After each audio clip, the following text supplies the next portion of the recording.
अस्सलाम वालेकुम दोस्तों, तुसी वेखदे पे हो पाक पतनकाउस ते मैं थोड़ा दोस्त अहमद फराज। दोस्तों सब तो पहले रिक्वेस्ट है चैनल ਨੂੰ ਸਬਸਕ੍ਰਾਈਬ ਕਰ ਲਓ, पेज ਨੂੰ फॉलो कर लो। बहुत शुक्रिया। ਕਿਸੇ ਭਰਾ ਵੀਰ ਨੂੰ ਬਰੀਡ ਐਵਰ ਜਾਨਵਰ first timer and second timer ਚਾਹੀਦਾ ਹੋਵੇ, ਜੇ sir second timer breed ever ਜਾਨਵਰ ਤੁਹਾਡੇ ਸਾਹਮਣੇ ਹੈ, ਚਾਹੀਦਾ ਹੋਵੇ गर्मी ਹੋਵੇ ਜਾਂ ਸਰਦੀ ਹੋਵੇ, जानवर मिलेगा बरीड एवर। बरीड एवर तो मुराद नस्ल आला, क्वालिटी आला, बरीक चमड़ी, दुध आला। किसी भरा चाहिए हो बाएतमाद भरोसे नाल परचेज कर सकता है। मौजूदा पता अड्डा बुंगा हयात, तहसीलो जिला पाक पतन शरीफ। मोबाइल नंबर है साडा 0387 54 743। व्हाट्सअप नंबर भी यही है जी, लोकल नंबर भी यही है। माशाल्लाह दूसरा सून वाली वीडियो लगाई सी गब्बड़ दी, लगाई सी वीडियो, शॉर्ट वीडियो भी लाइव भी चलाई सी।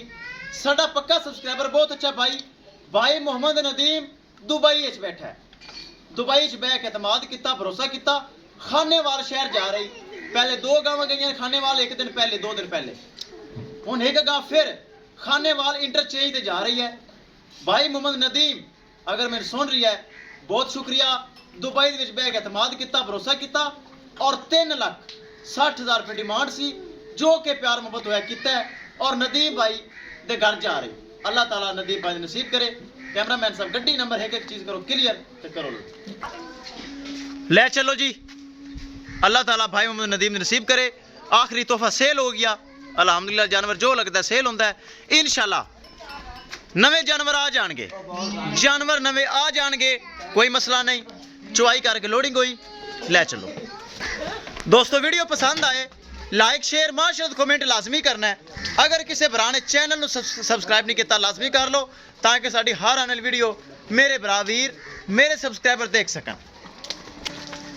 किसी भरा वीर नूं बरीड एवर गाय चाहिए हो, चेक करना बरीड एवर है कि नहीं, चाहिए हो बाएतमाद और भरोसे नाल परचेज कर सकता है। दोस्तों पाक पतनकाउस गारंटी वाला चैनल, भरोसे वाला चैनल, एतमाद वाला चैनल। ले चलो लो जी दोस्तों, विखाइए गड्डी नंबर, एक एक चीज़ करिए क्लियर। माशाल्लाह तोहफा चेक करना है, एक एक चीज़ करिए क्लियर। शाहजोर चेक कर लो। गड्डी नंबर LPT 5563। महफूज तरीके नाल पराली वगैरह पा के करांगे लोड। पराली खुली सट्टो भाई। किसी मेरे भरा नूं वीर नूं अच्छी नस्ल की गाय चाहिए हो, बाएतमाद और भरोसे नाल परचेज कर सकता है। आसो भाई की हाल है? ये सर जी 2 दिन पहले खाने वाल गई हैं, ये इंटरचेंज तो छड़ दे। बहुत शुक्रिया।